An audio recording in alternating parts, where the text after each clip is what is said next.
We are embarking upon an Epicurean adventure, traveling to one of the eating capitals of the East, renowned for its consummate cuisine.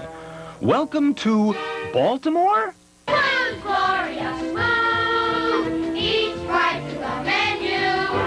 Just loosen your belt, 2 inches, and then you work up a new appetite in this Italian food. Once again, food, glorious food.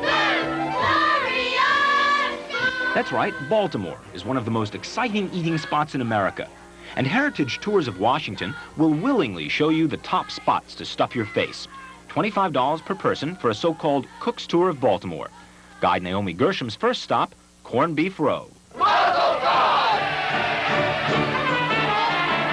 Corned Beef Row is really Lombard Street.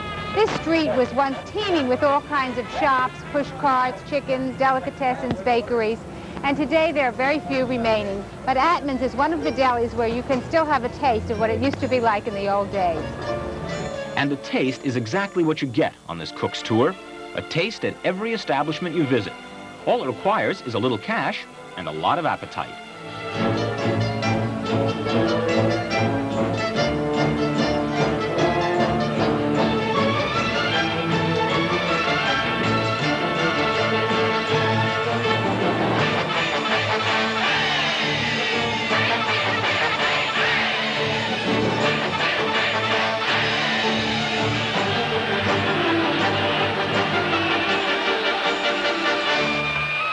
And if you like some spice with your corned beef, just cross the street to Tulkoff's.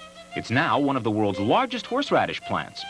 But it all started right here with this once pedal-powered horseradish machine, which Mr. Tulkoff, Mr. Harry Tulkoff, started this horseradish business with.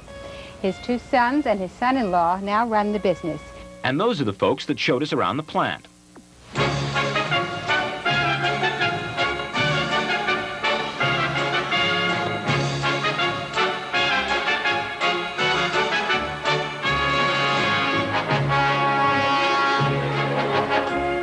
Even here, we got to do some tasting.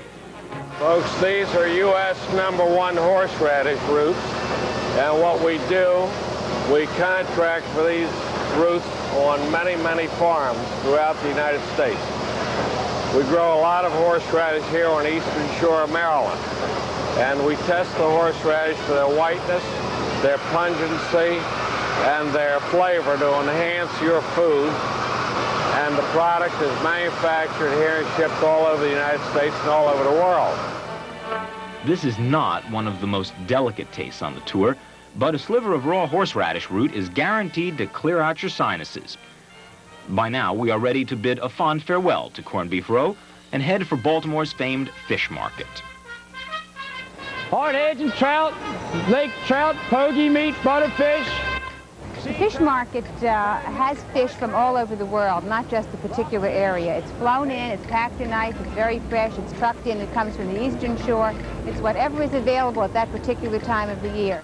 There's a staggering variety of fish on sale here, and although there's obviously nothing to eat on the spot, there's plenty to choose from for tonight's dinner. Heritage Tours thoughtfully provides a cooler in which to stock your purchase, if it happens to fit.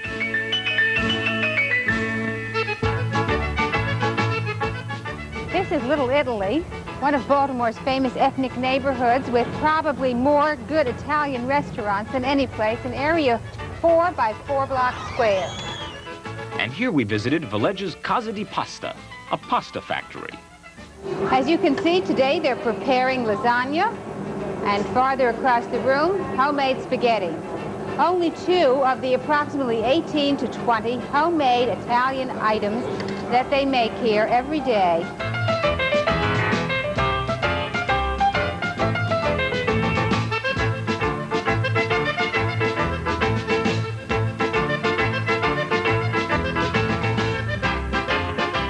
This is Frank Villeggia serving you this beautiful, fresh, homemade ravioli. He started this factory here about 8 years ago. And they sell retail right in the front where you can buy some of this to take home with you, but mostly wholesale to restaurants and wholesale dealers. How is it? What a ridiculous question. Of course, by now, we're ready for dessert. So it's another trip across the street. This time, we're visiting a bakery so small, we have to look through the window to see the kitchen. This is Viccaro's Italian pastry shop in Little Italy. They specialize in Italian pastries, the only one like it in Baltimore. They have cannoli, rum cakes, macaroon cookies, and even mandel bread. You can see them preparing these. Mr. Viccaro, who came from Italy 25 years ago, was a banker. When he came here, he met someone who was a baker and learned the trade, and for 23 years he's preparing these Italian pastries. Now, you know there is no way we would leave here without a taste of today's rum cake. So a quick stop into the tiny retail shop and dessert. Of course, by now we're all stuffed, but it's a great way to end our tour. What? You mean this isn't the end of our tour? This is Lexington Market, one of Baltimore's largest markets, one of the oldest and largest in the country. The site on which Lexington Market sits was once a camping ground for gypsies and bear trainers.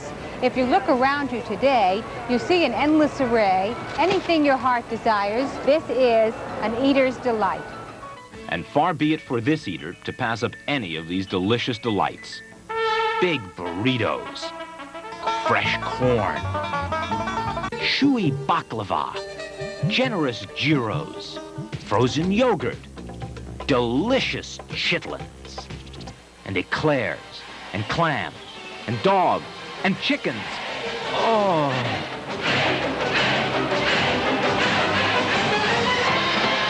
And finally, we traveled to our last Baltimore landmark. It could almost be my memorial.